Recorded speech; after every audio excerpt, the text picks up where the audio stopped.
The man had just pulled out his weapon, but unexpectedly, a cop showed up right on time.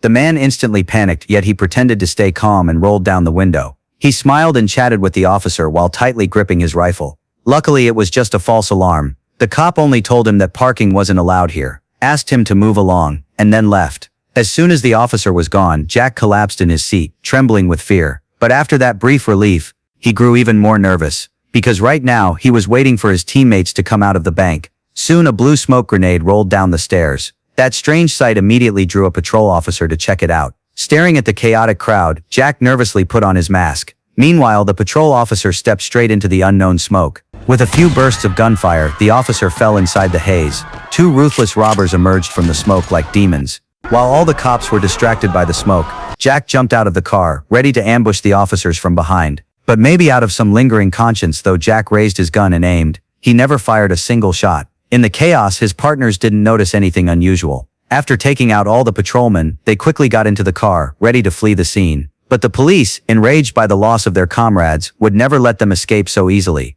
They came one after another, trying to force Jack's car to a stop. Yet with Jack's superb driving skills, he slipped right through the blockade with ease. Just when the robbers thought they were safe, a black sedan pulled up beside them, and a pistol suddenly stuck out from the window. Tom, sitting in the back seat, was immediately hit. Only then did they realize this was an undercover cop lying in wait. The car rammed violently into Jack's vehicle, and the two sides exchanged gunfire at close range. Finally, Tom hurled another smoke grenade into the police car, allowing them to shake off their pursuers. But their joy didn't last long. Their overconfidence led them to crash head-on into a truck. Fortunately, they happened to need a new ride anyway, to stay ahead of the chasing police. Minutes later, they drove the truck to the entrance of a shopping mall, with sirens wailing all around. It was clear that running outside now was a terrible idea, so they took off their masks, trying to blend into the crowd inside the mall, waiting for the police blockade to be lifted before making their escape. But soon they realized just how foolish that decision was. The mall was filled with cameras and security guards.